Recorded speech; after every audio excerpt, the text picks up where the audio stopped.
রাধে রাধে বন্ধুরা, আজ আমি শোনাবো ভগবান শ্রীকৃষ্ণের এক অপূর্ব লীলা। বৃন্দাবনের মানুষ প্রতি বছর দেবরাজ ইন্দ্রের পূজা করত, কারণ তারা ভাবত ইন্দ্রই বৃষ্টি দেন। কিন্তু একদিন ছোট্ট কৃষ্ণ বললেন, আমাদের জীবন তো গোবর্ধন পর্বতের আশীর্বাদে চলে, তাহলে পুজো হওয়া উচিত গোবর্ধনের। গ্রামের সবাই কৃষ্ণের কথা মেনে নিল। এতে রেগে গেলেন ইন্দ্র। ঝড়, বজ্রপাত, প্রবল বৃষ্টি, চারদিকে ভয় আর আতঙ্ক।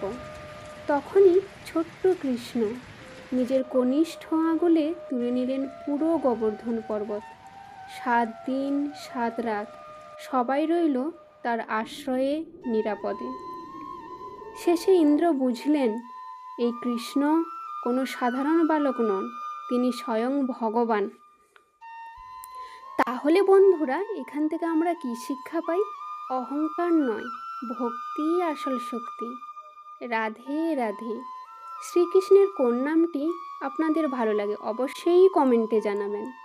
এবং আরও এইরকম ছোট্ট ছোট্ট কাহিনী জানতে চ্যানেলটি সাবস্ক্রাইব করে পাশে থাকুন।